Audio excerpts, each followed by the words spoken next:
Hello and welcome everybody to Retake SPL. I am your host LHS, and as always, I am joined by Freight Train and Gore Miser. And welcome to the summer split for Smite. We're gonna go right into news and talk about the roster changes that happened. But actually, before we get into that, let me kind of break down what the show's gonna be. Get a little ahead of myself. We're going to do our roster changes. We're going to go into upcoming matches and talk about that. And then we're going to end the show with our special guest interview, which is with the mid laner of Flashpoint, Sheikah. So that'll be a really good interview. Had a blast talking to him. So let's get into it. So the first news, we have roster changes. There were a shit ton of roster changes going into this split. We'll start off over in NA. And the first one is with Allegiance. Vivian, guy in your bed, whatever you wanted to call him, he is no longer with Allegiance, and now their support is Niruma. Niruma is going to be a great addition to the squad. I don't know that he is the answer for Allegiance. I don't know that he fixes all of the problems, and he is what's going to elevate that squad to the next level. I feel like there's a couple more tweaks that are going to be needed for that squad. But Niruma is going to be a great pickup. He showed a lot of promise, a lot of talent in the LAN environment. Unfortunately, got relegated out. Didn't make it into the SPL with Oxygen, but still a great player. So next up, we have Freight talking about Eager. So tell us about Eager. Oh, I was gonna type out the Elpa dog that he made fun of my misspelled tweet, but all right, let's talk about Eager. So Sanford Soccer is the new guy on campus. That's pretty much what it comes down to. Devios had taken a step aside along with DJ Pern, and it looked like we were gonna be looking for a new jungler plus solo lane. Not the easiest roles to fill when it comes down to having to pick up two, especially in this position. But when it comes down to Sanford Soccer, I think me and Gore had said it earlier when, you were like, hey, who's the next up-and-coming? I think we had said Sheikah. Sam is a good jungler. He probably was the best free agent jungler to pick up. And, this is the season of rookies, man. Season 4, it's a great time if you're just getting into Smite to... If you don't know these players, you get a chance to now recognize these players. So, I think it's going to be a good fit. The bottom line is if you're going to change, this is the split to do it. Get the chemistry back together. You don't have to worry too much if you do lose this split. It's not the end of the world. You still have a chance to make worlds. All right, I think that's perfect. Next up, we have United. Gore, what do we have there? Well, this one I think is probably one of the biggest ones, just because the change is not usually what you would think. Normally, you'd think, okay, well, Payne's kicking everybody, but Payne's the one who's gone now, so they do still have Benji. Veriziel's still in the jungle, although he's changed his name like the umpteenth time now. They still have Chaos, still have Panda Cat. They're adding in PBM, Polar Bear Mike, picking up that support role. It's going to be really interesting to see kind of how he meshes, because I know a lot of what we were used to seeing with them was General Payne. He's in charge. He's controlling everything.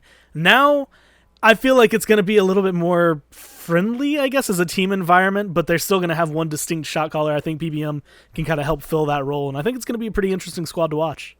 All right, and we have In Memory of Gabe. What do you think about them? This one was interesting just because we were talking about it. I didn't know who exactly their solo laner was going to be until pretty much 10 minutes, I think, before we got into Discord to talk about it. And it's Kiki being picked up there. And, you were mentioning how Allegiance picked up Niruma. It's just kind of seeing, the members that were expected to kind of make it in from the Challenger Circuit to the Pro League are being picked up, but they're just being picked up in their roles and not all together as a team. So Kiki trying to just kind of fill this spot, fill the void that they have. Solid player, solid squad. I know he's played with all of these people before, so it's going to be really interesting to see how they kind of mesh together. But this seems kind of like a plug-and-play run into the split. All right. And Freight, why don't you talk to us about the completely remodeled Flashpoint team? Yeah, that's the key word, remodeled. They have decided to this isn't a plug-and-play like the last roster. This is a whole new crew with Shadow Q really being the main staple as a support, and Mirage is going to stay the jungler. So now you've got a squad that has added 3 new players. 2 of them, you might know. Sheikah, the guy that we have an interview with earlier, who really, again, he was probably truly the next step up as far as, mid laners or really anybody to come up from the challenger scene up to the main ball. And then you got this guy Sops. Sops is a great ADC. He loves the Hui's. He can play the current meta gods really, really strong. He's a carry, man. He does have that carry mentality. I mean, think of him as like young Zapman. He'll take some fights he shouldn't, but he likes to take the fights that he shouldn't. He wants to sit there and prove that he's got a pair on him and that he's not going to be scared of you. Then you got to throw in the solo laner Dante LaFarga. We kind of talked about this. This is the surprise one. You had lots of options. Walrus kind of stepped out from the other team, and you got this going on. It's like, oh, you could have got anybody, but you're going to grab Dante LaFargo. Nothing to complain about Dante. I just, other than a couple of Amana games and a few others, I really needed to see the God pool maybe expanded on him a little bit more for that solo lane. But overall, I mean, I think this squad can put some wins up on the board. All right, so that's it for the NA squads. So we're going to move on over to EU. And before we get down to the bulk of the teams, what I want to focus on for a little bit is NRG. NRG finally announced their coach, and it wasn't anybody who we kind of expected or thought it would be. They picked up Gorgonzola, and I feel like this is just it's a weird pickup, just because when you think about it, NRG is the top dogs on campus. They're the veterans. They've been everywhere. And Gorgonzola is just a really young kid. So in my head, just the fit doesn't seem quite there. I mean, Zero's worked because, he's been around the scene for forever. He had NRG's respect. He was friends with everybody. But now they've gotten in this Gorgonzola kid. He's young. And I just really can't see it going right off the bat well with him trying to tell NRG to do this, and they're like, no, what do you know? Like, I don't know that respect is there. Gore, what do you think about that? Do you disagree? I think you're right in a sense, but I also think that there's one thing, and I think me and Freight can almost be living proof of it, is just that even though, he's not one of the top players, he's not going to be someone you see top at the leaderboards, the knowledge base is there. And that's really, I think, what they've kind of been lacking, is someone giving them the overarching, this is just what you're doing wrong. This is where your errors are. This is where your issues are. And, before they had that, like with Youngbei, when they were standing on top of the world, everything's going their way. And I think that Gorgonzola can fill that spot. I think it's going to be a little bit of a rough transition. Like, I don't think it's going to be like night and day. The last NRG we saw is still probably going to be what we see when we come into it. But I think over time that they're all going to be able to like kind of work together a little bit more. I don't think it's going to be cut and dry, oh, we don't listen to them. But it's definitely going to take time for them to kind of work together. All right. And Freight, what do you have to say? I mean, the intelligence of Gorg is there. I mean, who doesn't like a good, knowledgeable cheesehead? It's I had to. Sorry. Had to. All right, anyways. No, Gorg, 12 eyes are better than 10. And right now, NRG had 10 eyes on the map. They were looking at the game. This is what's going on. Here you go. But Gorg at least adds an extra set to really look at review VODs and be the voice of reason when Raffer says maybe this was wrong, or Zero says this, or whatever's going on there, as far as the team goes. It's just another set of eyes, and a coach, regardless of, again, like Gore said, the skill level, quote unquote, as long as the knowledge is there and the understanding of the game, which Gorg does, especially as a jungler, he kind of have to have a whole map awareness. He should be able to at least help them out in some ways and get things going along. But he's a smart kid, so I mean, we'll see how it ends up going. All right, so now we're jumping into the EU roster changes. Not as much going on that side as compared to NA. First up, we have Eonix. Gore, what do you have on us on them? Pretty much, I mean, this is, I feel almost old news at this point, but just kind of recovering, is the fact that they picked up Fails and Ducky to kind of fill in their jungle and solo. And of course, Fails is one we've been fans of. He played really well when he was on Elevate. He's a really strong jungler, and Ducky is insane as a solo laner. This squad, actually, now with the lineup they have, is really, really frightening, especially like anyone else in Europe. Probably really scared to have to go up against them. All right, and Freight, why don't you tell us a little about Elevate? Elevate added really the best player on Sanguine. I don't know how much that says, but they added the best player on Sanguine in Nika, so we'll see how it ends up going. Nika's been a multi-role guy for a while now. Solo, ADC, this, that. He's now going to be playing the jungle. We'll see what ends up fitting. Nilissa, she's good. Like, I don't dislike this team. No numbers. I mean, I'm looking at it. Dardes, Jermaine is one of the most solid ADCs, regardless of whatever region you're going to talk about. He's a very solid AD carry. Dardes is. I've got my questions on Dardes sometimes as far as the jungle role goes. But we'll see if Nika can do what he has to do. It's going to be a question of what he wants to play and what style they decide to run. Is he going to be... Every jungler has a preference. Are you assassin, hardcore, get the kills? Do you want to run the warriors? Obviously, we see that going on EU. Do you have the guardians? You really need to obviously have all three because the meta is just going to rotate around in that circle all the way around during Season 4. So, I got to really see if Nika has the god pool. He should because he's played so many roles before. Should have a decent understanding. Maybe we'll even see a little Anderster or Repicas in that Uller jungle gore. Remember those games? Those were fun, right? Yeah. They were definitely something. It was always interesting when he locked those in because it was... You never knew where it was going. You see it and you're like, okay, well, it's going to be... No, okay, it's Repicas taking that into the jungle. All right. So now we get to our newcomers to the EU scene. And first up, we have... the Poppies. Gore, I see that smile on your face. Tell us about the Poppies. The Poppies have the biggest fan base I think I've ever seen a Smite team accrue. Like, even when you see, like, the teams that sat on top, I'm even including, like, old Dignitas, like, with Zapman last, is like, they had a huge fan base, but the Poppies have, like, a following. And seeing them kind of finally make it in after working really hard and playing for a long time, even though they're not really expected to beat, the top teams, they're not going to come out and beat Enix. They're probably going to have a lot of trouble even against, someone like NRG, who seems to be more or less kind of falling down from where they were. It's still going to be fun to watch them. It's going to be fun to see what they can pull out. And I'm just excited to see them kind of rise up, doing exactly what the Challenger Circuit wants, coming out from the bottom and finding their way into the Pro League. All right, and then our second newcomers to the EU scene, formerly known as the Optimus Gang, but today it was announced that they are now Burrito. So, Freight, why don't you tell us about the new Burrito squad? Better be hungry, man, because they're gonna have to eat a lot of food to climb their way up to the top.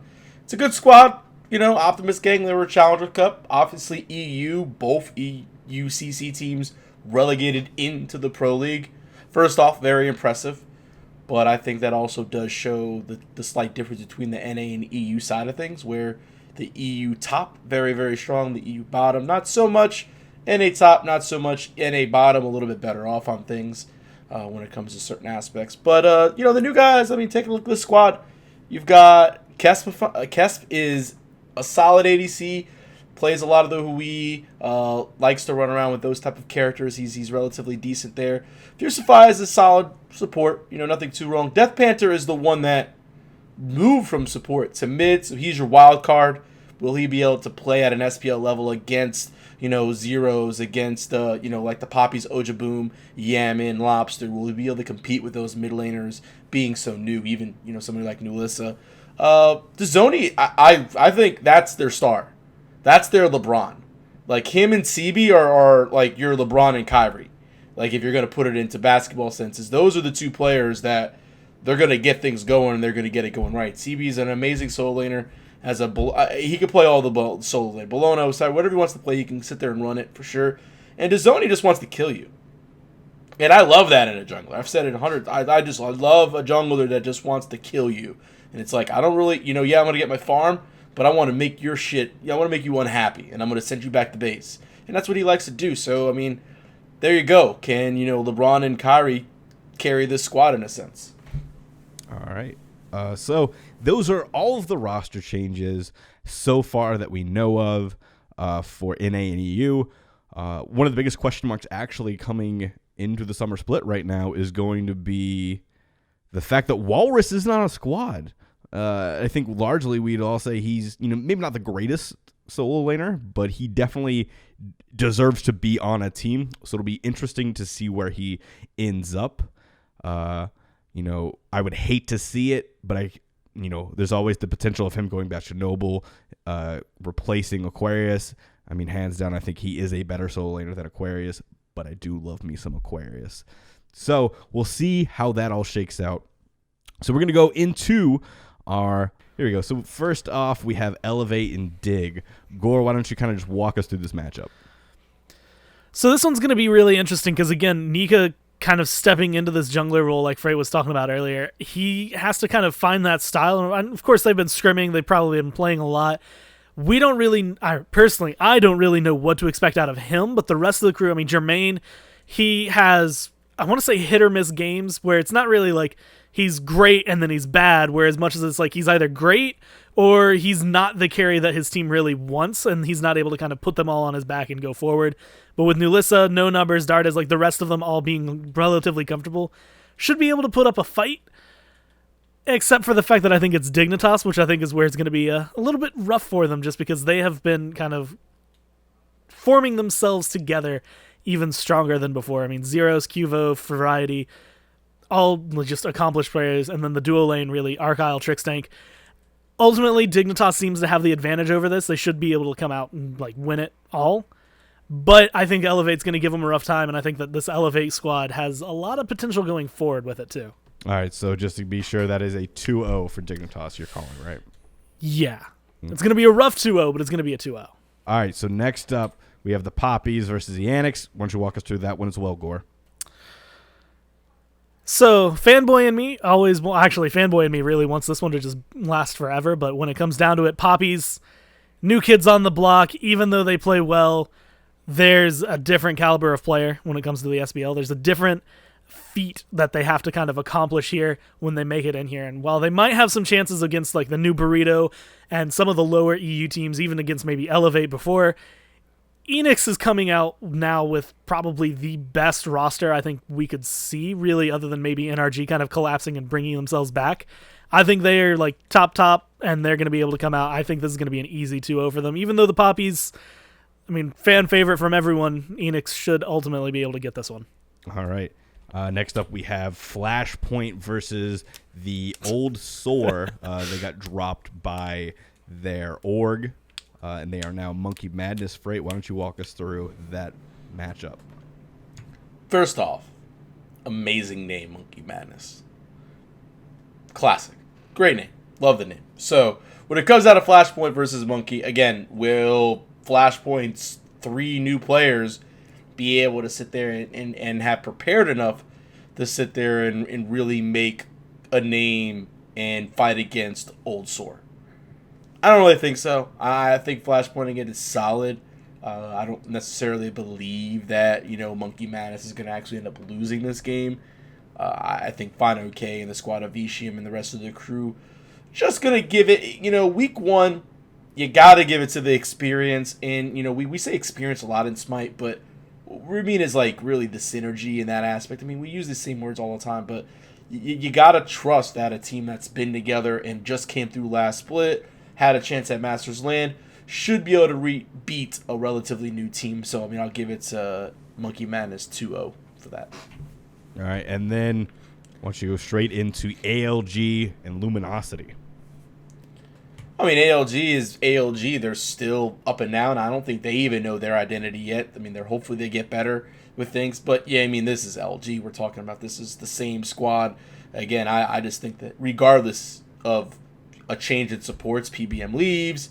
They got Vivian. Now they got Naramon. Regardless of that factor, ALG ends up taking this 2-0. And it should be... ALG could surprise them, with maybe some potential. But you might see a 35-minute game 1. Maybe even something close to like a 40-minute game 1. But I think once LG kind of gets their footing underneath them, they should be able to kind of roll through, get what they have to do, get the win, make the turning points count, and then game 2 probably be like 25 minutes in LG's favor. All right. So day 2.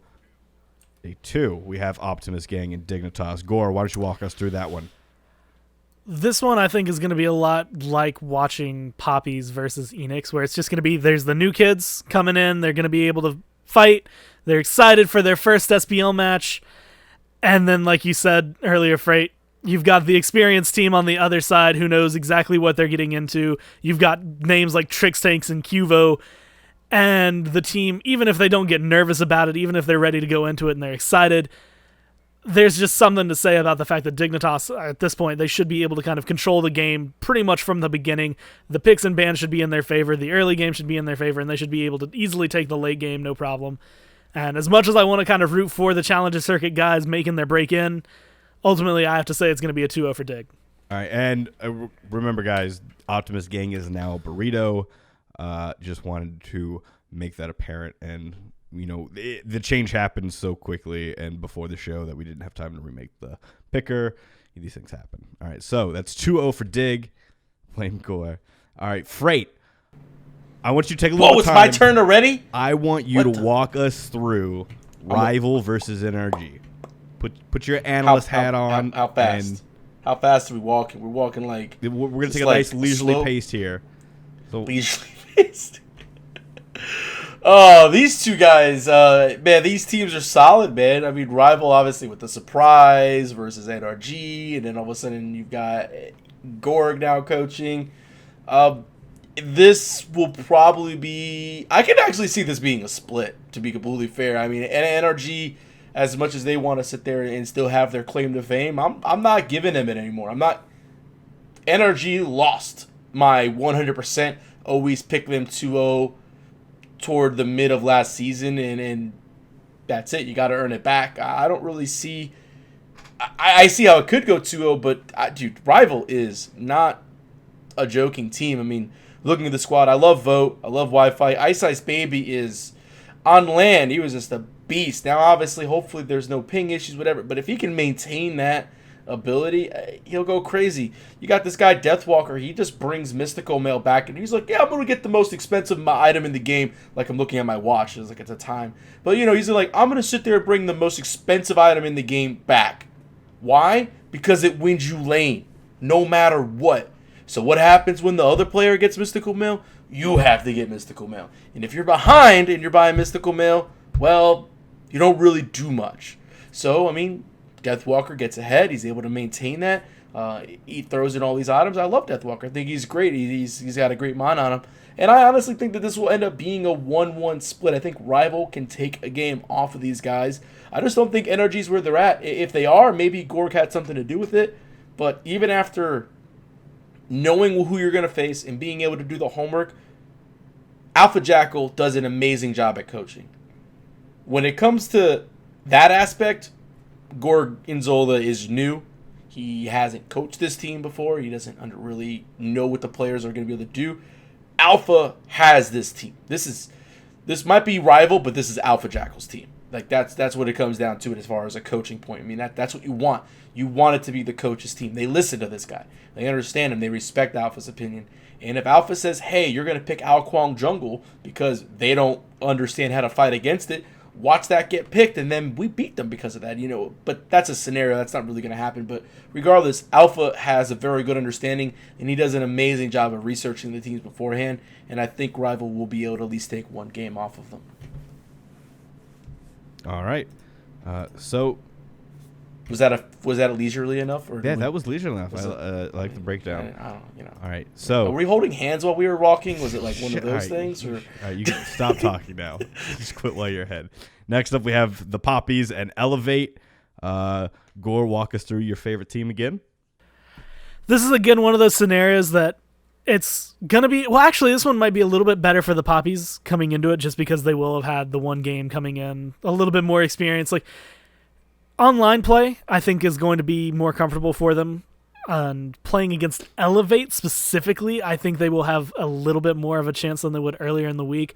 But again, this is coming down to, the members of Elevate have the experience, they have the knowledge base, and even with having to kind of bring Nika in and put him into a new role, I really feel like it's not going to affect them as badly as you've been teetering on the edge of Challenger and SPL, going back and forth. You haven't really made it into the SPL until just now. Poppies, they're strong, they're a good team, but I just don't see them taking it. I'm going to have to give this one again to Elevate. God damn it, Freight. Don't go digging in your laundry on the show.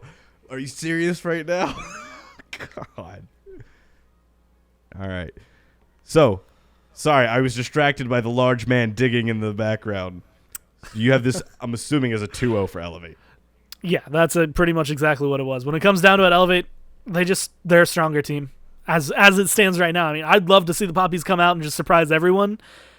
I just don't think it's that likely. All right, yeah, I agree. And then the end of day 2, Gore, walk us through Ionix versus Obey. So I'd have to say, if there are 2 games that you're going to watch this week, one would be the Rival versus NRG set, because either NRG is coming back or we're going to see Rival just kind of repeat what we saw at LAN. But then Enix and Obey. This one, I think, is going to be like a literal clash of the Titans. Obey sitting at the top, as strong as they are. Honestly, probably gotten even stronger since then. Ataraxia actually seems to be enjoying the progression of the Smite updates that have happened since the last time we really got to see the team play. And him and Emilzy, we talked about it. They're really cerebral players. They know everything that they need to know. And like, they get in your head. They will know exactly what to expect out of Enix going into this matchup. But I would love to see, and honestly, I kind of expect to see Enix give them a hell of a time going forward, just because with the pickup for Fails, with Ducky, and the rest of the crew, like, they just have an all-star feel to it. And I think that they're going to be able to kind of rush forward. I think it's going to go 1-1, only because I feel like Obey might have gotten a little bit comfortable. They're not the kind of players who like sit back and relax over and lax over the split. But I also think they're not going to know exactly what to expect. Enix looking a lot stronger just on paper so far, that I expect this one to kind of split down the middle. All right, that'll be definitely one of our games to watch. I mean, day 2 is going to have, that Rival NRG game, which is going to be huge, and then Enix versus Obey is also going to be just a huge game. Going into day 3, we've Noble and Luminosity. Freight, talk us through it. I mean, Noble, again, you're just going against LG, man. It's just a tough first cup. It's a tough matchup for them. I mean, anybody that's going against LG is not going to end up really having a good time. It's Noble's first game.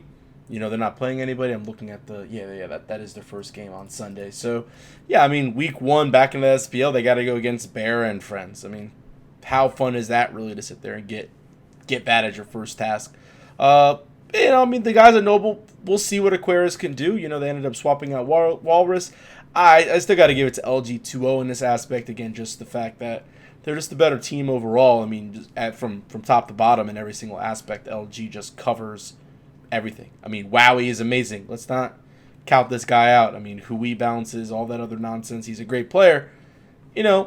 Will he be able to outdo Bear in lane? Again, Bear is too smart to really play that game, and I think they both understand that, so it's kind of a farm off there. And it's going to cover the team fights, and I just think the team fights are always going to be a little bit cleaner from LG. All right. And then straight into In Memory of Gabe and E United. What are your thoughts on that matchup? Is it weird that I think this could be a split? Like, Gore, do you think it's weird that this could be a split? I think this could actually be a split. I completely agree. I think that both of them, I mean, just high caliber teams. Yeah, I think this could actually be a pretty fun game to watch. I love PBM. I think PBM's great. I think he's a great mind as far as the aspect of Smite goes. Now, that mind sometimes doesn't always fit as far as the personality that goes along with it on every team, but you're replacing Pain. That's an even bigger personality. I think, honestly, he might be a little bit quieter than Pain. Let the other team do what he has to do. I think that adding Polar Bear is a really good, strong thing for E United to do. And I legit think that they can obviously definitely take a game off of In Memory of Gabe. Nothing to say anything about In Memory of Gabe. Kiki's going to be the solo lane now. Got a lot of respect for Kiki. Been casting him now in Challengers Cup. So I actually got to watch him play over and over and over again. I mean, I like the squad, but I also like E United. I just don't sleep on Scream. Don't sleep on them. And Panda Cat, when he shows up to play, can definitely play. I definitely think this is a 1-1. I got it going 1-1. I don't know who's going to win what game or vice versa. But, I look for PBM to obviously be the leader of that team and maybe just not as, definite, there's no other opinion type of deal, which is obviously what everyone kind of thinks that it used to be. All right. And Gore, Flashpoint and ALG, a battle of the bottom. So this one, is another one of those ones that I think it's going to be really close, but it's going to be really close for the different reason. It's not going to be, oh, we've got, like with Enix and Obey, these huge, great players clashing against each other, as much as it is that you're going to have Allegiance that's been really shaky and now has changed their support again going into the split, versus Flashpoint, which, again, has a lot of players. Me and Freight have been watching these guys forever, and of course Shadowq goes back ages at this point. They have a lot of synergy. They know how to work together, but they're still coming in fresh, and they're still coming in kind of new on their own squad. Like, even with as much scrims as they could have, any practice they have going on, these 5 members have never fully been on a team and haven't really had the full experience of being in a big tournament. And playing in the SPL is going to be, again, very different for them, very, not necessarily rough coming into it, but it's not going to work well for them. I think they're going to get a lot of good experience, and I think this is going to be the closest set they have compared to what they have earlier in the week. But I still think Allegiance should take it 2-0. It's just going to be closer than I got the same Allegiance mentality. I got the same mentality with that, actually, because I just need to interject a little bit. I think this could be a game where Flashpoint ends up getting a W. They get one maybe, but ALG should take it, though. All right. And then, Freight, our last matchup of the week is going to be Monkey Madness and Eager. Give us your unbiased opinion on this matchup. Oh, unbiased. I love Monkey Madness' name. I think that gives him a legit shot to make Eager laugh. And then the game's going to get played and Eager's going to win. No, realistically, look, Jigs, Zap, they go way back. They know each other. This isn't free. I love Fine OK to death still. But versus Divios, he's still kind of the master of the solo lane, in my opinion. I am super duper excited to really see Sam Soccer in action. The one thing I know about Eager is that they really do enjoy their practice time and they enjoy their scrim time. And if you look at the Eagers Discord, Sam's always in there. He's always conversating. He's in there to help. He's playing rank with these guys now. I think Sam is a sleeper pick. I expect probably something like a Hoonbots to come out of Sam. And all of a sudden, I could see Sam getting like 6, 7, even 8 kills in his debut, versus this squad. I mean, nothing against the, MM here, but I don't really know if they're going to be able to do it. I mean, I still think that Eager can sit there and get this 2-0. Won't be easy, obviously with Sam, but, I legit think that there's a probability that Eager still gets the 2-0. Whereas, again, if you can, Zap's just become like untiltable lately. Like, he's just become a really solid player. He's recognized his mistakes. Now in ranked and stream, he still plays around, but in like SPL games, he really is like reserved now, and he understands what he has to do for his role. So he's not going to get baited into bad fights most of the time. I mean, everyone can, obviously. It's going to be a question. Will Devios be playing something that's like, with Sam in the jungle? I'm really interested to see what the style dictates to. Is Sam going to go tanky jungler? Is he going to be like the Pern, or are we going to see more of, again, that I'm going to go straight after you mentality, kind of, with the Hoonbots type of deal. I think it's really, a lot of this rides on Sam, but I still think Sam's an amazing player. And, like I said, I gotta end up thinking that Eager can 2-0 this. Not easily, though, but I think they can get the 2-0. All right, so that's it for the games. Let's do a quick recap. On day 1, we have Dignitas 2-0ing Elevate. We've got Enix 2-0ing Poppies. Monkey Madness 2-0ing Flashpoint. And then we have Luminosity 2-0ing Allegiance. Day 2, we have Dignitas 2-0ing Burrito. We have NRG and Team Rival splitting. Then we have Elevate 2-0ing Poppies. And we have Obey and Enix potentially splitting. And then we've got, on the third day, Luminosity 2-0ing Noble United in memory of Gabe splitting. ALG 2-0ing Flashpoint. And at the end of the week, we have Eager 2-0ing Monkey Madness. All right, so that is it for our SPL coverage, all the breakdown and the news. So now we're going to go over into our interview with Sheikah. The interview is about 18, 20 minutes long. We did go ahead and go through with our one-on-one interview, so I hope you like it. And then after that goes, if you guys have any questions you want to ask us, or you have anything that you just want us to talk about, put it in chat, and we'll spend a little time with you guys. But without further ado, let's just get on in to the interview.